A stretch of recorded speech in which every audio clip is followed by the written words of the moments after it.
ओम शांति।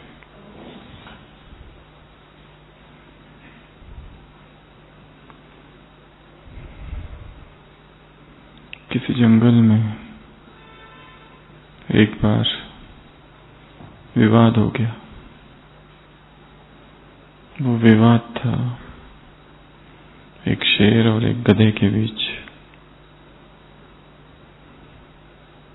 शेर ने कहा कि घास हरी है, पर गधे ने कहा नहीं, घास नीली है।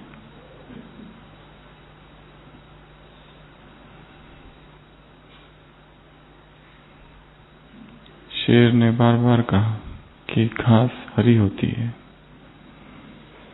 पर गधा फिर झगड़ने लगा और गधे ने कहा कि घास तो नीली ही होती है।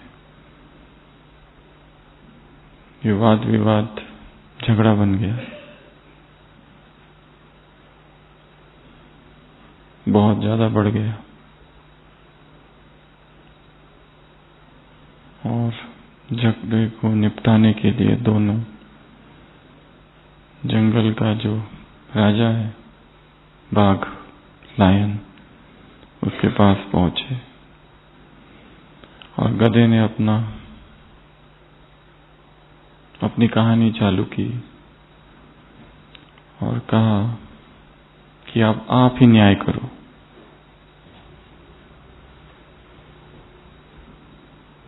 इस शेर ने मुझे परेशान कर रखा है, जबकि मैं कह रहा हूं कि घास नीली होती है और ये शेर कहता है कि घास हरी होती है।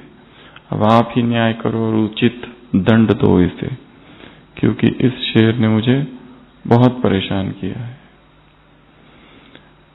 वो लायन, वो बाघ सुनता है और कहता है तुमने जो कहा सही कहा है, और मैं ये निर्णय सुनाता हूं कि शेर को 5 साल के लिए साइलेंस में रहना है, चुप, यही उसका दंड है। गधा बहुत खुश हो जाता है, नाचते गाते हुए निकल जाता है। शेर बाघ से पूछता है मेरा एक प्रश्न है। बाघ कहता है पूछो।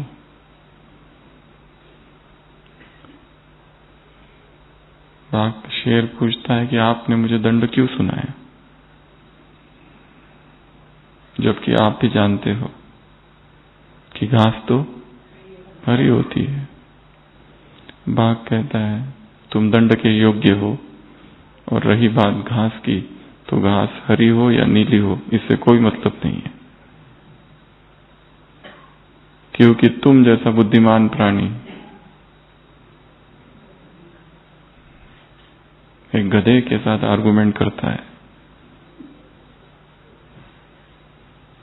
डिबेट करता है, कन्विंस करने की कोशिश करता है, तो ये तुम्हारा अपराध ही हुआ।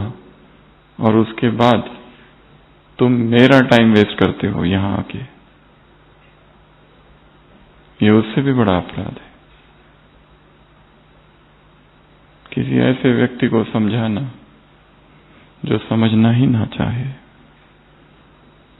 किसी ऐसे व्यक्ति को समझाना जो सत्य और असत्य को जानता ही ना हो, किसी ऐसे व्यक्ति को समझाना जिसके पास अपने फिक्स्ड ओपिनियंस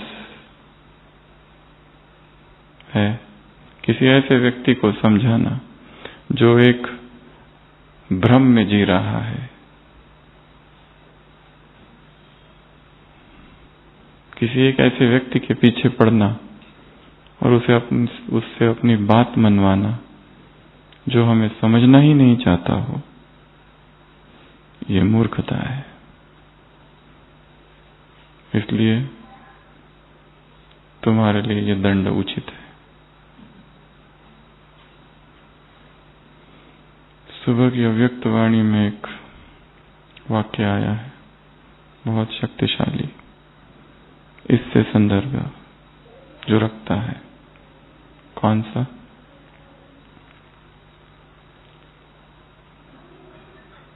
कौन सा? कौन सा? क्यों क्या? कौन सा? नगाड़े का यहाँ क्या संबंध?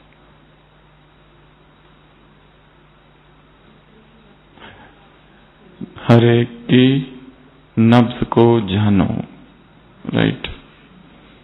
रास को जानो। क्या कहा है?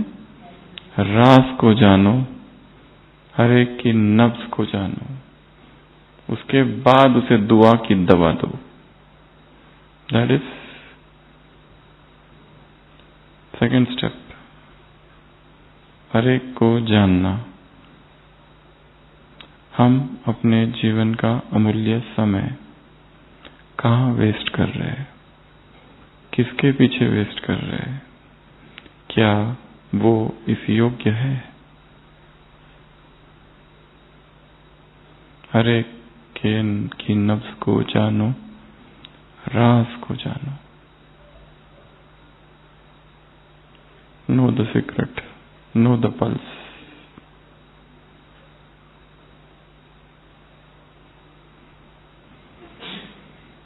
मेजर टाइम वेस्ट बुद्धि किसी ऐसे एक कार्य में लगी हुई है, यदि उसकी व्यर्थता को समझ लिया जाए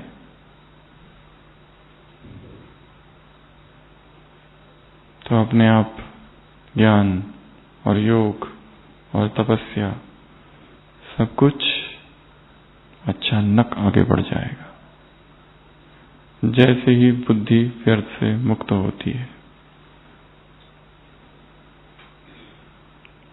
सूक्ष्म लगावों से मुक्त हो जाती है। हम समझ रहे हैं कि मैं नहीं रहूंगी तो इसका क्या होगा।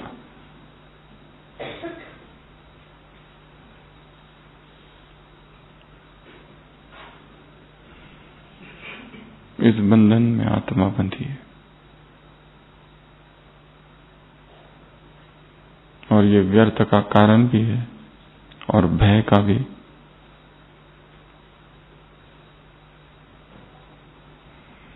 और टाइम वेस्ट, हलचल का भी। मुरली में शब्द आए, संसार में कौन सी घटनाएं बढ़ रही है? कौन सी घटनाएं बढ़ रही है? दुख की घटनाएं। संसार में क्या बढ़ रहा है? दुख की घटनाएं बढ़ रही है और सबका कारण कहीं ना कहीं सूक्ष्म मन का बंधन है, मन के लगाव है। योगियों के लिए कहा जाता है, those who are born God conscious, जो बचपन से ही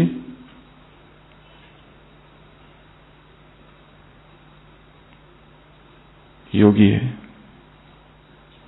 बने नहीं है, नेचुरल संस्कार ही तप के है, वैराग के है। शास्त्रों में उनकी महिमा, उनका वर्णन एक पक्षी से किया गया है वेदों में। कौन सा पक्षी? योगियों का वर्णन एक पक्षी से किया है।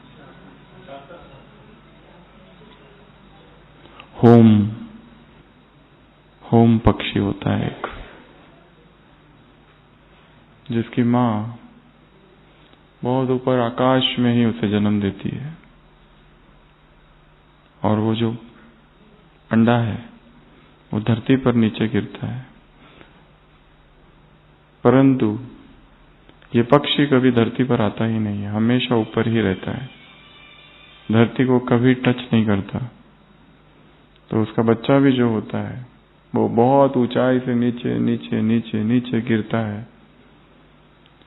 गिरते गिरते ही वो अंडा फूटता है, उसमें से वो निकलता है, आंखें खोलता है, जगत को देखता है और फिर नीचे देखता है और नीचे धरती है और धरती मृत्यु है उसके लिए। इसके लिए ऊपर से उसकी मां पुकारती है और धरती पर गिरने से पहले ही ये पक्षी ऊपर छलांग ले लेता है। ये संसार भी वो धरती है। योगी जो होते हैं सूक्ष्म में इस संसार से डरते हैं, क्योंकि ये संसार इज डेंजर, मायावी राज्य है, इसमें एंट्री नहीं करते। इसमें घुसे कि बंधन उत्पन्न हो जाते हैं।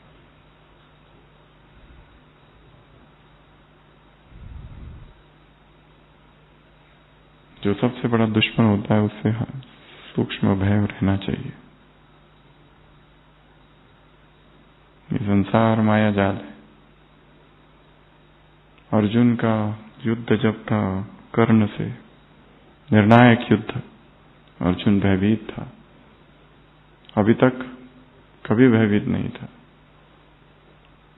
कृष्ण पूछते भी है तब वो कहता है कि मैं आज भयभीत हूं, क्योंकि मेरा सबसे बड़ा दुश्मन कर्ण है, उससे लड़ाई है और भयभीत होना भी चाहिए। यदि कोई बहुत अहंकारी हो जाए और ये समझ ले कि मैंने माया को जीत लिया है, उसी समय माया आक्रमण करती है। इसलिए मार्ग बहुत सूक्ष्म है, दुर्गम चोटी है। संभल संभल के, बच बच के, फूक फूक के कदम रखने हैं।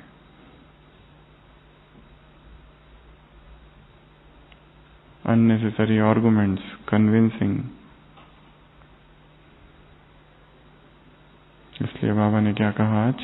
राज को जानो, नब्ज को जानो। तो आज की मुरली डिस्कस करेंगे। मुरली कब की है? 2000 की ना, 18 जनवरी की।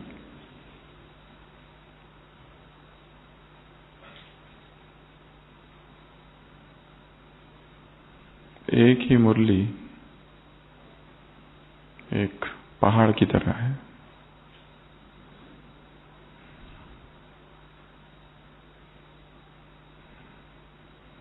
एक छोटी सी चींटी शक्कर के पहाड़ के पास पहुंचती है,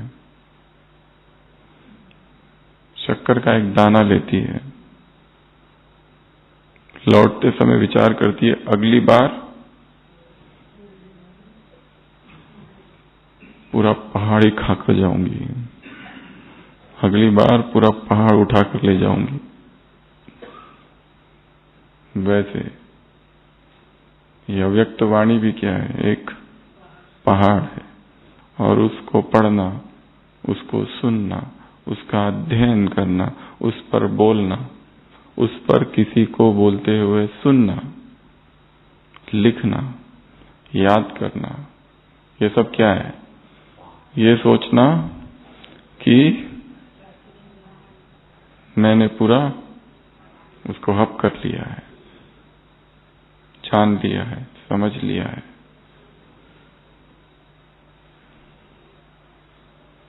एक एक मुरली सूक्ष्म राजों से भरी है,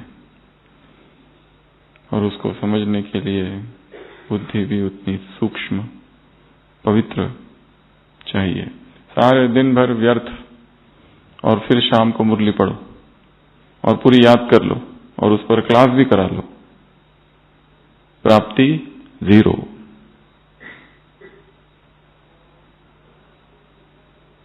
सारे दिन भर व्यर्थ, व्यर्थ संकल्प, व्यर्थ बोल, व्यर्थ आर्गुमेंट्स, निंदा, कमेंट्स, और फिर मुरली का अध्ययन, और फिर योग। होगा क्या ये? मुरली अध्ययन के लिए बुद्धि कैसी चाहिए? बहुत सूक्ष्म, बहुत पवित्र, बहुत एकाग्र, प्रभु प्रेम से भरी हुई, स्वच्छ, तो ये काम होगा। विकारों के आक्रमण यदि हो रहे हैं, बुद्धि शरीर में जा रही है, स्वयं के या किसी और के, मोह में फंसी हुई है, भय में है, तो इसको समझा नहीं जा सकता। तो आज की अव्यक्त वाणी, इसमें से हम 18 पॉइंट्स निकालेंगे। पॉइंट 1,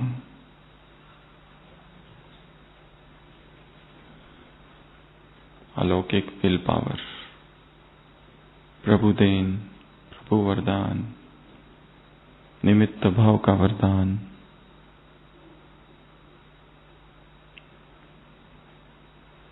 शिव ने ब्रह्मा को दिया और ब्रह्मा ने किसको दिया? हमको। क्या दिया? विल। और विल में क्या दिया? पावर्स। और ये पावर्स कैसे है? सहज पावर्स। पावर्स दो प्रकार से आती है, एक पुरुषार्थ से और दूसरा विल। ये अलौकिक विल है। तो ये अनुभव करना है कि मेरे पास अलौकिक शक्तियां हैं। और ये मैंने कैसे पाई है? पुरुषार्थ से नहीं, किसी ने सीधा वरदान ही दे दिया है। मुरली में शब्द क्या है? प्रभु देन और प्रभु वरदान। समर्थ आत्माओं को बाप दादा देख रहे हैं। हम कौन हैं? फर्स्ट लाइन क्या है मुरली की? एक व्यक्ति ने तपस्या की और जिस दिन वो अव्यक्त हुआ तो वो दिन भी समर्थ बन गया। जिस स्थान पर उसने तपस्या की वो स्थान पुण्य भूमि बन गई। व्यक्ति का प्रभाव दिवस पर, व्यक्ति का प्रभाव स्थान पर, ये दो बातें हैं। ये दिन कौन सा है? समर्थी दिवस। मतलब हम जो कुछ करते हैं उसके आधार पर दिन निर्धारित होता है। दिन के रचयिता हम हैं।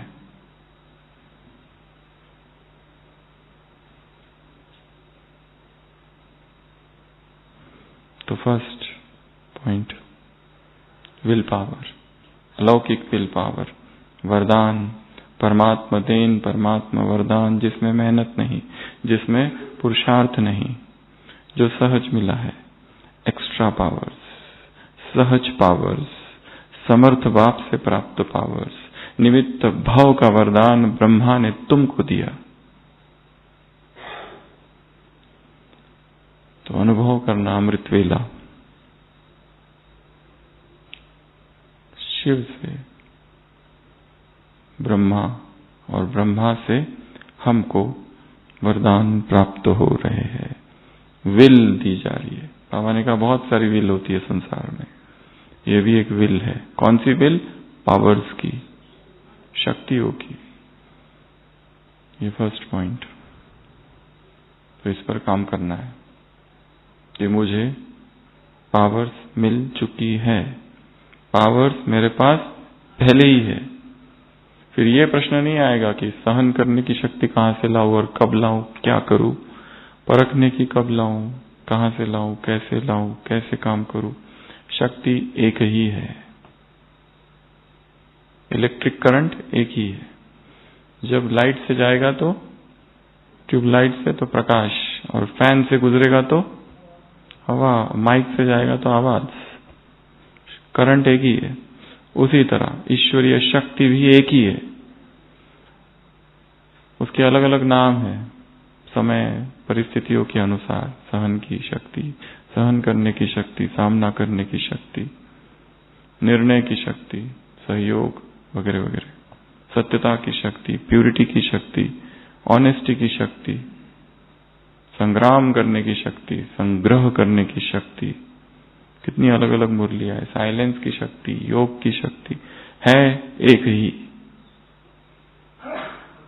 सब अलग अलग अलग नाम है परिस्थिति अनुसार।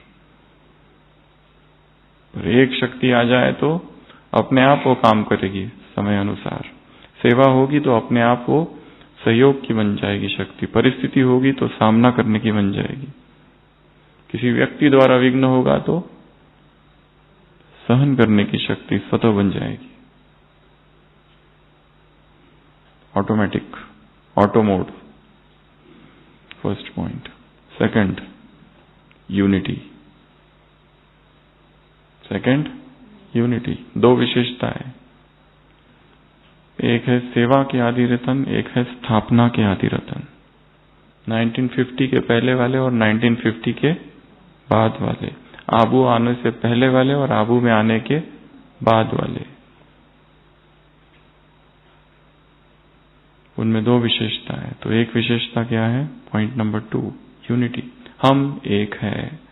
बाबा ने कहा इस यूनिटी की वजह से ही क्या हो गया, यज्ञ आज तक, आज यहां पहुंच गया, इतना विस्तार हो गया, इतनी सेवाएं हो गई। तो जो भी कार्य हम करें संगठन में क्या हो, एक यूनिटी।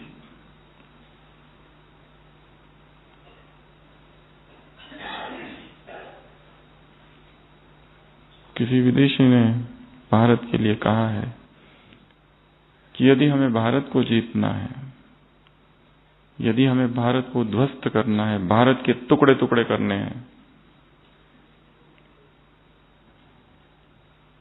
तो भारत की जो एकता है, भारत का जो चरित्र है, उस पर आक्रमण करना पड़ेगा। भारत का जो ब्रह्मचर्य है उसको खंडित करना पड़ेगा।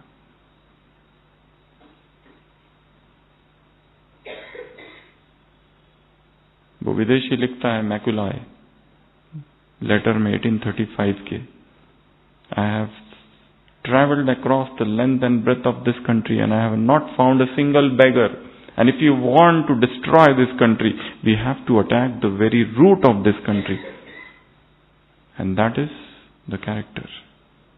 लेखक लिखता है, वो विदेशी, अभी अंग्रेज भारत में पूरी तरह आए नहीं है, उस समय लिखा हुआ ये पत्र, ब्रिटिश पार्लियामेंट में पढ़ा हुआ ये पत्र कि मैं भारत में सब जगह घूमा पर मुझे एक भिखारी नहीं मिला, यहां इतना समृद्ध ये देश है, हमें इसको जीतना है, तो रीढ़ की जो हड्डी है उस पर आक्रमण करना पड़ेगा, और वो है इसका चरित्र, इसकी यूनिटी। तो सेकंड पॉइंट क्या है? संगठन, यूनिटी, हम एक है, जो दादियों में यूनिटी थी। थर्ड पॉइंट, एक ने कहा दूसरे ने माना, तो काम फटाफट होगा। एक ने कहा और दूसरे ने नहीं माना तो क्या होगा? डिसओबीडियंस जहां है वहां क्या होगा? मतभेद, डिस्टर्बेंस, झगड़े।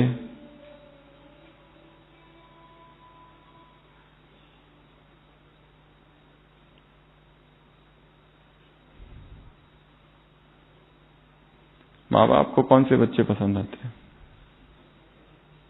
जो प्रतापी है, वीर है और आज्ञाकारी है, जो बुद्धिमान है।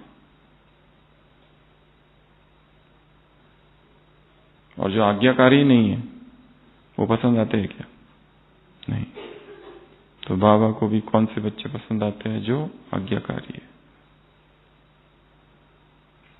तो थर्ड पॉइंट, एक ने कहा दूसरे ने माना।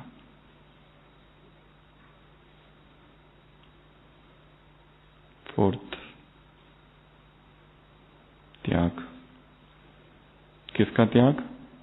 ब्रह्मा का त्याग। त्याग की परिभाषा दी है, क्या है?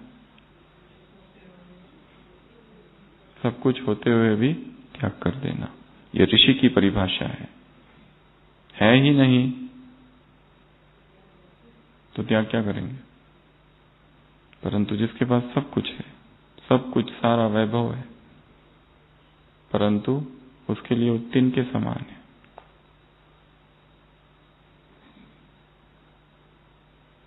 अनासक्त है, डिटैच्ड है, सब कुछ है। मुरली में वर्णन है। नया भी आ गया तो भी कोई इच्छा नहीं। सुख सुविधाएं जितनी अधिक बढ़ती है, साधना कम होती जाती है। साधनों के अभाव में तपस्या में निखार आता है। साधन होते हुए भी परंतु यदि डिटैच रहे तो वही अवस्था रहेगी। तो अगली पॉइंट क्या सीखेंगे? त्याग, सूक्ष्म त्याग, पहले स्थूल से और फिर धीरे धीरे धीरे, क्योंकि त्याग तो एक यात्रा है। एक दिन में कभी त्याग नहीं होता है, और जो त्याग करो भी वो बहुत स्थूल स्थूल त्याग है। रियल त्याग तो मन में जो मैं पकड़ के है वो वाला है।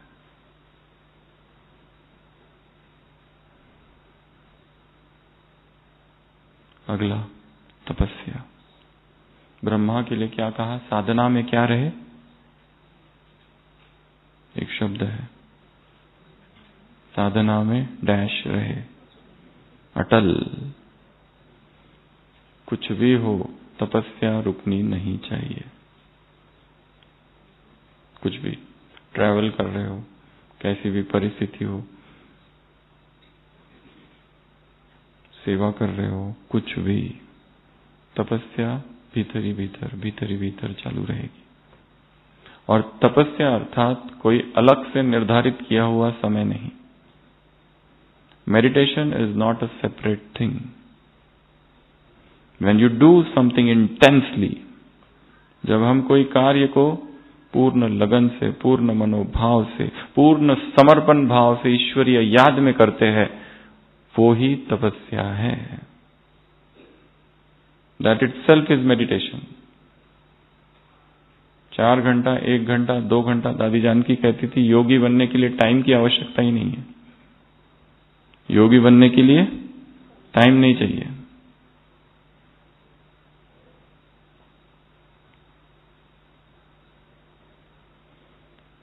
तो इस पॉइंट को यहां से उठाना है। तपस्या ब्रह्मा की कैसी रही? अटल। सब डिस्टर्बेंसेस चालू था, उस सभी डिस्टर्बेंस के बीच अटल। किसी राजा ने कहा सभी चित्रकारों को राज्य के कि शांति का चित्र बना के लाओ। सभी ने शांति का चित्र बनाया। नदी बह रही है, शांत सब कुछ है, घर है, पक्षी उड़ रहे हैं, सब कुछ ऐसे बहुत सारे अलग अलग शांति के चित्र प्रकृति वाले। एक चित्र पर राजा की नजर पड़ी जिसमें तो तूफान ही तूफान दिख रहा है। नदी है, उफान पर है, बादल गरज रहे, बारिश, पर्वत, इतना भयंकर और विकराल चित्र था वो। और प्रतियोगिता किसकी है? शांति के चित्र की प्रतियोगिता है। राजा ने कहा ये बनाया किसने? उसको बुलाओ। बूढ़ा चित्रकार आता है, वो कहता है ये प्रतियोगिता शांति की है। चित्रकार कहता है ये शांति का ही चित्र है। राजा कहता है समझाओ। वो कहता है उस झाड़ में एक पक्षी बैठा हुआ है, शांत है, मेडिटेशन में। वो है शांति का चित्र। तपस्या में बैठा हुआ है, तूफान है, बारिश है, आंधी है, ये सब परिस्थितियों में स्थिर बैठना, यही मेडिटेशन है।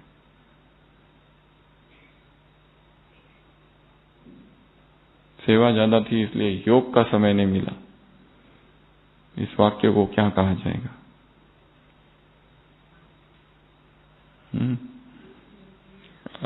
अज्ञान। अभी यहां बैठे हैं, यही मेडिटेशन है। कमरे में जाओगे वही मेडिटेशन है, नहा रहे हो वही मेडिटेशन है, सेवा कर रहे हो वही मेडिटेशन है, चलते बैठते उठते फिरते। इसी मुरली में वरदान में श्वासोश्वास याद और श्वासोश्वास सेवा। श्वासोश्वास मतलब श्वास आया और गया, आया और गया,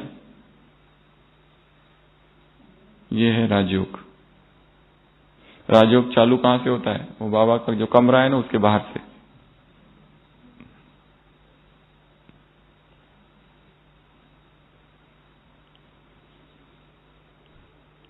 नेक्स्ट पॉइंट, सेवा। ब्रह्मा की सेवा, ब्रह्मा की सेवा का उत्साह, उमंग, उसकी वजह से इतना विस्तार हुआ।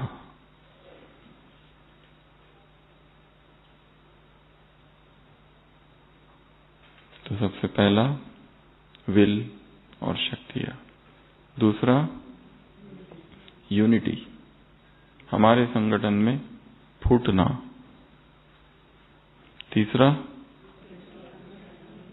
एक ने कहा दूसरे ने माना, आर्ग्यू करना, डिबेट करना, डिस्कस, बहुत ये करना, ऐसा क्यों वैसा क्यों, वायुमंडल को खराब करता है। अगला त्याग, जो ब्रह्मा ने त्याग किया वो तुम करो। अगला तप, उसका तप कैसा था? अटल। साधन थे, नए साधन आना शुरू हो गए थे बाबा ने कहा, परंतु वो पुराने में खुश थे।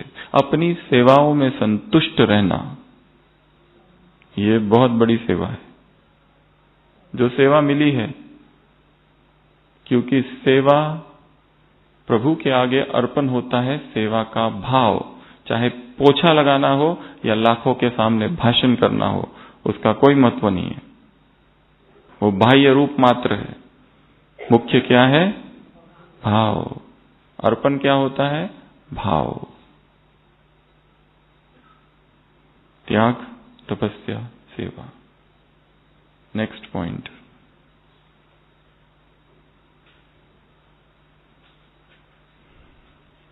वाइब्रेशंस फैलाओ।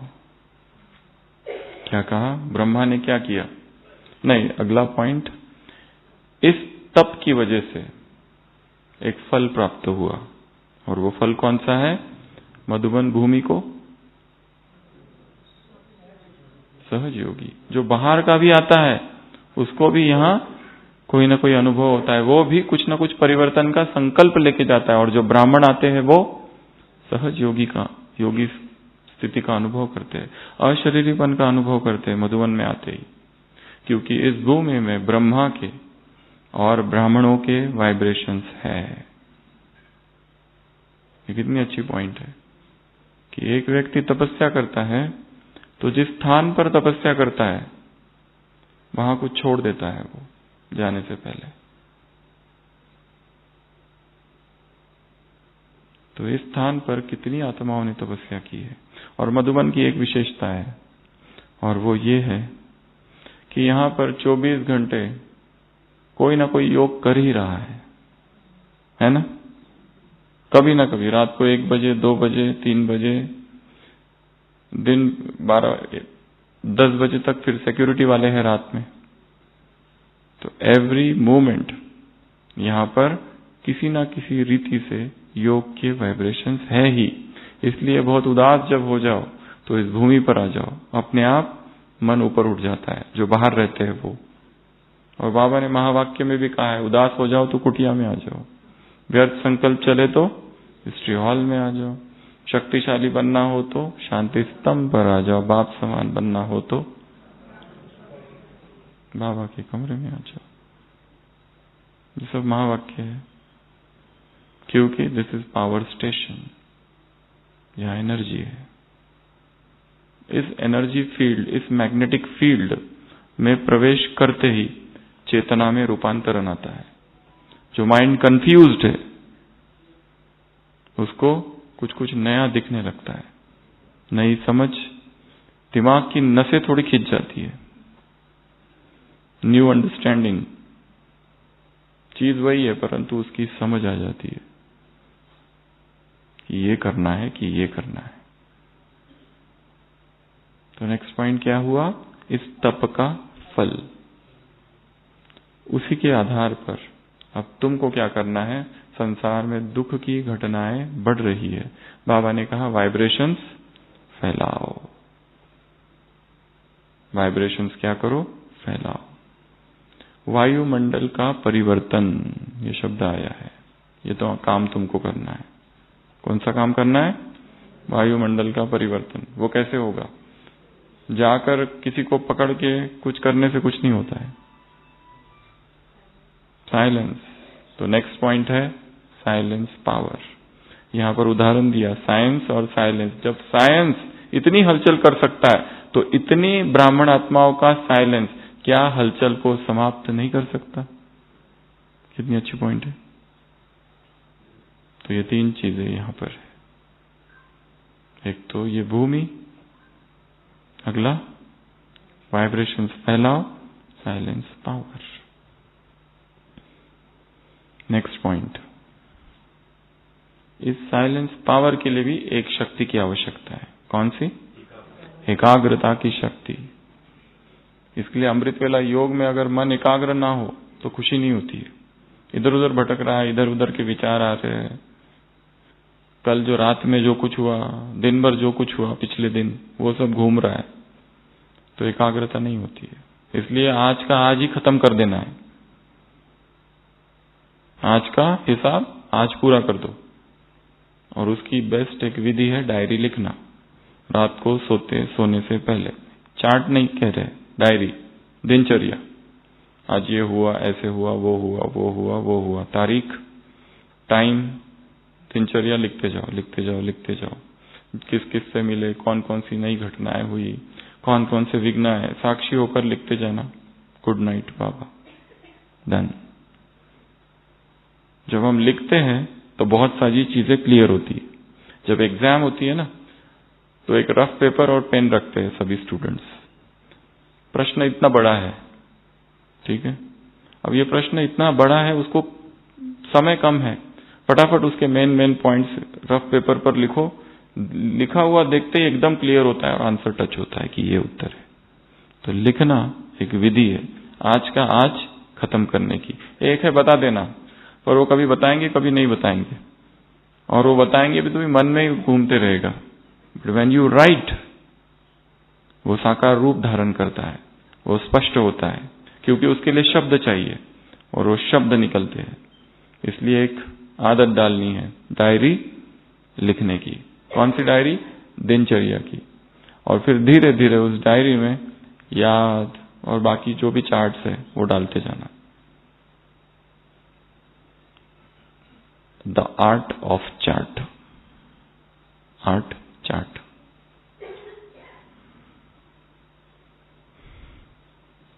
तो पॉइंट क्या था हमारा? एकाग्रता की शक्ति। बाबा ने कहा क्या? इस शक्ति को बढ़ाओ। और लिखते समय एकाग्रता चाहिए। बाबा को बताते समय एकाग्रता की ज्यादा आवश्यकता नहीं है, पर लिखते समय क्या चाहिए? एकाग्रता, क्योंकि अच्छे से लिखना है। नेक्स्ट पॉइंट, रहम को क्या करो? इमर्ज। किसको इमर्ज करो? रहम को इमर्ज करो। नेक्स्ट पॉइंट, मैं इष्ट देव हूं। बाबा ने कहा तुमको उनकी आवाज सुनाई नहीं देती है? अच्छा, सुनाई देती है पर रिस्पॉन्ड नहीं करते। तो दो काम करने हैं। जो खुद बंधन में है वो दूसरे जो बंधन में, उनकी आवाज कैसे सुन सकेंगे? जो खुद दुख में है वो दूसरों के दुख कैसे दूर कर सकेंगे? जो खुद मोह में फंसे है, कोई एक आत्मा है जो मोह में फंसी हुई है, उसके सामने कोई दूसरा आ जाए और कहे मेरा इस व्यक्ति में मोह है, मैं कैसे छूटूं? तो क्या करेंगे? वो काम करेगा? नहीं करेगा। कोई आ जाए और कहे कि मुझे बहुत डिस्टरबेंस है, मेरा 7 दिन का कोर्स कराओ, मुझे शांति चाहिए।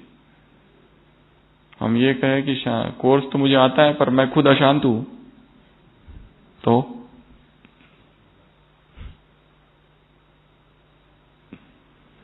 ये तीन बातें। कंसंट्रेशन पावर, रहम को इमर्ज करो, इमर्ज करो। बहुत दुखी है वो, क्या करे? उनसे नफरत करके क्या मिलेगा? क्योंकि वो परवश है। कोई विचारधारा है जो उनके मन पर छाई हुई है, कोई ग्रहचारी है जो उस समय बैठी हुई है, जो शुरुआत में कहानी में कहा सामने वाला व्यक्ति समझने को ही तैयार नहीं है, क्या करो उस समय? डिटैच हो जाओ, अलग हो जाओ, दैट्स इट। नहीं तो वो टाइम वेस्ट होगा। इसलिए शेर को जो सजा सुनाई गई 5 साल के साइलेंस की, बहुत ही उपयुक्त थी, क्योंकि वो दंड का भागी है। अपराध कौन सा किया उसने? ये सिद्ध करना कि घास हरी होती है, और किसके सामने? मूर्ख के सामने।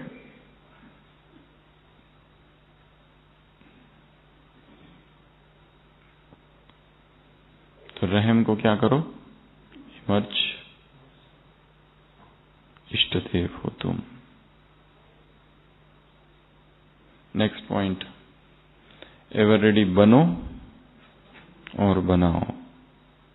वतन में कॉन्फ्रेंस, वो सारा वर्णन है मुरलियों में। एक आदि रतन, सेवा के, एक स्थापना के, और एडवांस पार्टी।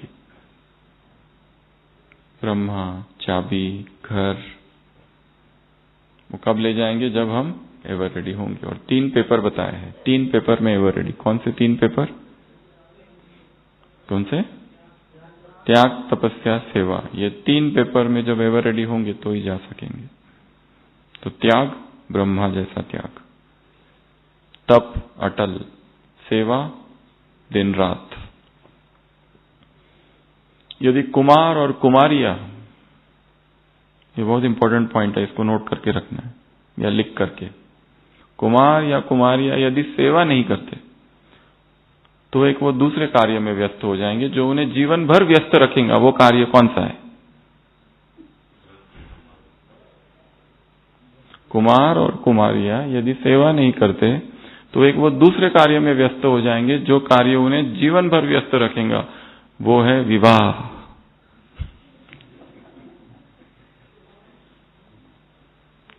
इसलिए सेवा चालू रखो दिन रात। ये ना समझना कि अभी मैं थोड़ा रेस्ट करता हूं, आज संडे है, आराम का दिन है। सभी विकारों की जड़ है फुर्सत। संडे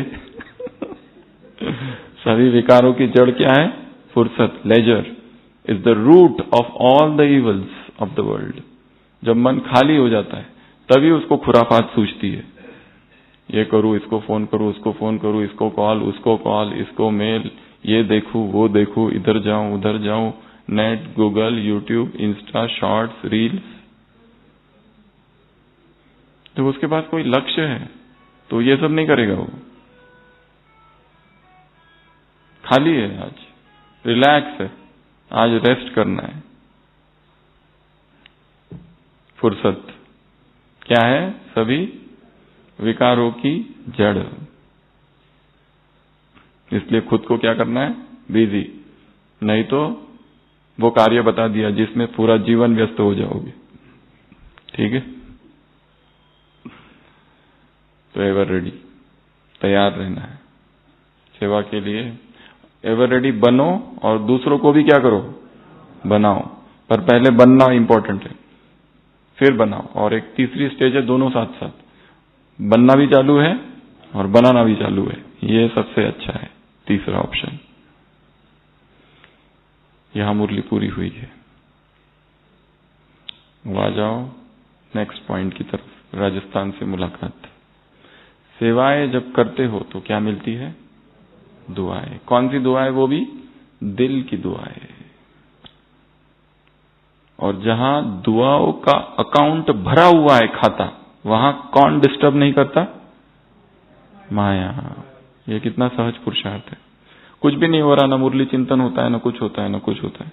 मुरली देखकर तो दिमाग भारी हो जाता है। 6-6 पेज, 8-8 पेज, 10-10 पेजेस की मुरली। क्या करो? सेवा। सेवा में लगते रहो। किसी की भी सेवा, कोई भी सेवा, किसी भी प्रकार की सेवा, स्थूल सूक्ष्म कुछ भी, पर सेवा करते रहो।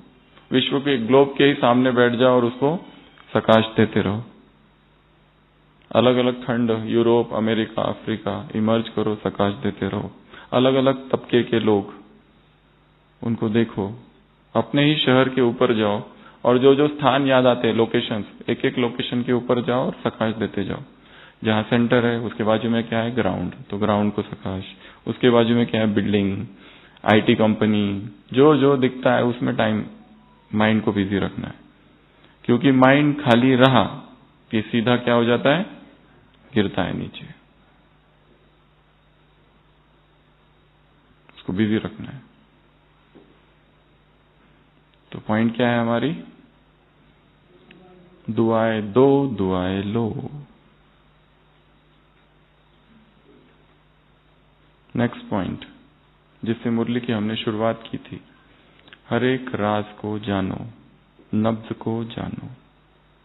राज को जानना है और नब्ज को जानना है। राजी रहो और राजी करो। सुख लो, सुख दो, दुआएं दो, दुआएं लो, ये तो बहुत सुना था। इसमें क्या नया है, राजी रहो और दूसरों को राजी करो। राजी रहो अर्थात मुझे जो सेवा मिली है उससे मैं संतुष्ट हूं।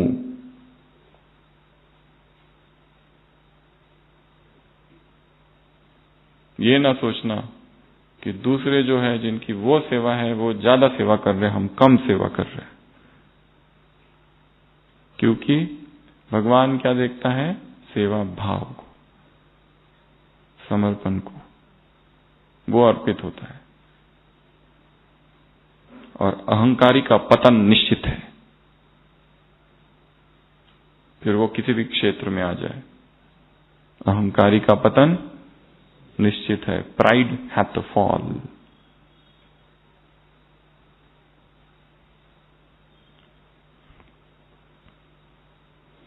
तो 15वीं पॉइंट है राजी रहना, राजी करना, राज को जानना, नब्ज को जानना।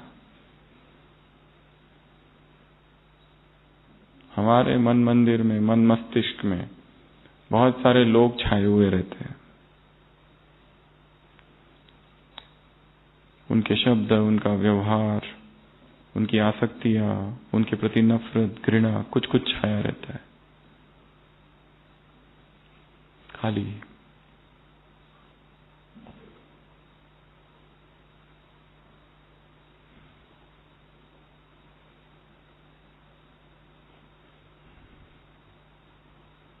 नेक्स्ट, देना ही क्या है, लेना। ये देना देना नहीं है। स्पिरिचुअल स्टैटिस्टिक्स, स्पिरिचुअल फाइनेंस क्या कहता है, इधर दे दो तो मिलता है। दे दो। देने में सुख है, पकड़ के रहने में पीड़ा है, दुख है, भय है, चिंता है। 17 पॉइंट वरदान से बैलेंस। कौन सा बैलेंस, याद और सेवा। आशीर्वाद मिलेगी, सफलता मिलेगी। और लास्ट पॉइंट 18th स्लोगन क्या है, निर्विघ्न का सर्टिफिकेट किस किस से लेना है। स्वयं को तो हम तुरंत दे देते, तुरंत, अभी के अभी। पर किससे लेना है, साथियों से, जिन्होंने ये प्रतिज्ञा ले रखी है कि हम मर जाएंगे पर इनको सर्टिफिकेट नहीं देंगे। अब इनसे सर्टिफिकेट लेना है। सर्टिफिकेट किससे लेना है, जिन्होंने भीष्म प्रतिज्ञा की है उनसे। तब क्या मिलेगा भगवान से, इनाम। अब क्या करें इसमें, वो बताओ। कैसे ले, उनको मनाएंगे, उनकी खुशामद करेंगे, क्या करेंगे उनका। पिछले संडे की मुरली में था ना, शुभ शब्द, शुभ चिंतन, शुभ चिंतक, शुभ भावना और शुभ स्मृति और स्वरूप। शुभ स्मृति और रूप। श्रेष्ठ स्मृति, शुभ स्मृति, चाहे कोई कैसा भी हो, हमें वो देखना ही नहीं। किसको देखो? ओरिजिनल संस्कार को देखो। That's it. क्योंकि व्यर्थ सोचना भी इम्प्यूरिटी है। क्योंकि जहां इम्प्यूरिटी है वहां क्या है? दुख है। नेगेटिव सोचना ये भी क्या है? इम्प्यूरिटी। ये लोग ठीक नहीं है, ये लोग अच्छे नहीं है, ये लोग मुझे समझते नहीं है। कब समझेंगे? ये भी सूक्ष्म इम्प्यूरिटी की कैटेगरी है। कितना पुरुषार्थ है, कितनी मेहनत है, और विचार तो आते रहते हैं, जाते रहते हैं, आते रहते हैं, जाते रहते हैं, खेल चालू रहता है। तो ऐसी ये 18 पॉइंट्स है। फिर से रिवाइज करते हैं। फर्स्ट, अमृत वेला क्या करेंगे कि मुझे शक्तियां मिल रही है, सारी शक्तियां, एक नहीं, ईश्वरीय शक्तियां मिल रही है। उस एक शक्ति में सारी शक्तियां समाई है।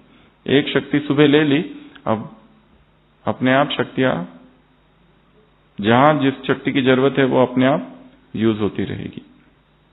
एक दूसरा पॉइंट, तो इसको कहते हैं विल पावर, इसको कहा प्रभु देन, इसको कहा प्रभु वरदान, निमित्त का वरदान, अलग अलग शब्द है। दूसरा पॉइंट यूनिटी, कोई बाहर का आके हमारे संगठन को तोड़ ना सके, इसका ध्यान रखना है। और ऐसा कोई कर्तव्य ना करे जो इस यज्ञ की क्या हो जाए? डिससर्विस। तीसरा, एक ने कहा दूसरे ने माना। चौथा, त्याग। कैसा त्याग? चीजें हैं, वस्तुएं हैं, परंतु अनासक्त है। अगर नहीं है तो भी कोई दुख नहीं, और है तो भी कोई खुशी नहीं। दूसरा, तपस्या कैसी हो? अटल। और सेवा कैसी? ब्रह्मा की तरह, उमंग उत्साह, निरंतर, कमी ना हो। सेवा में बिजी रहना है। अगर ये सेवा नहीं करेंगे तो वो एक कार्य बता दिया है कुमार कुमारियों के लिए, जो पूरा जीवन भर व्यस्त रख देगा, और उसमें से निकलना असंभव, असंभव। नेक्स्ट पॉइंट, मधुबन में त्याग, तपस्या, सेवा। फिर नेक्स्ट पॉइंट, तपस्या का प्रभाव इस भूमि पर दिखाई दे रहा है। तो कौन सा प्रभाव दिखा रहे हैं? ब्राह्मणों के लिए सहयोग, बाकी आते वो भी कोई ना कोई संकल्प लेके जाते, शांति का अनुभव तो होता ही है। अगला, वाइब्रेशंस फैलाओ। कौन सी फैलाओ? विश्व को वाइब्रेशंस की आवश्यकता है। सबसे बड़ी सेवा है वाइब्रेशंस वाली सेवा। अगला, साइलेंस पावर। अगला, एकाग्रता की शक्ति चाहिए ये सब कामों के लिए, बहुत जबरदस्त एकाग्रता। मन फुल एकाग्र हो तो ही सकाश देने की सेवा हो सकती है, नहीं तो आप सकाश नहीं दे सकते किसी को भी। नेक्स्ट, रहम को इमर्ज करो। उसको इमर्ज करना, वो दब गया है। अभी मन में निगेटिविटी है आत्माओं की, जिनको सकाश दे रहे उनके प्रति बहुत अच्छी भावनाएं नहीं है। भूकंप आ गया, सकाश, इधर उधर सकाश, और जो घर वाले हैं उनके लिए कोई सकाश नहीं है। जो कमरे में रहते हैं वो तो दुश्मन जैसे है। सकाश किसको दे रहे हैं? जहां भूकंप आया, इधर ये हुआ, उधर वो हुआ, आतंकी हमला हुआ, उन सब के लिए बहुत अच्छी भावना है। पर जो एकदम बाजू में है, ये अच्छे नहीं है लोग, अमृत वेला नहीं करते, मुरली नहीं सुनते, ये ठीक नहीं है, बगुले, हंस और बगुले। नेक्स्ट,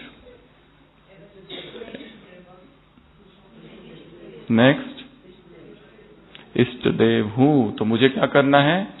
सुनना है और रिस्पॉन्ड भी करना है। कोई मांग रहा है, हे हनुमान, हे हनुमान, तो उसके सामने शिव बाबा भी अगर आ जाए तो उसको कहेगा हटाओ ये बिंदु को, मुझे तो हनुमान चाहिए।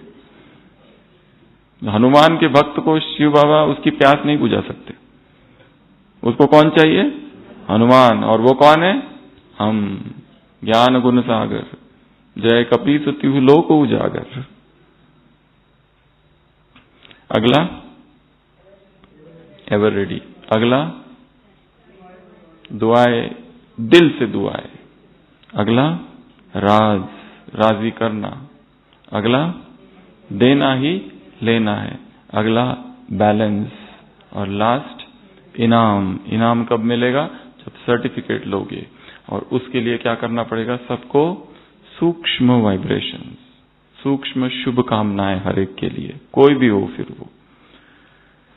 तो ऐसे ये सारे ढेर सारे समानों वाली आत्माओं को बाप दादा का याद प्यार, गुड नाइट और नमस्ते। ओम शांति।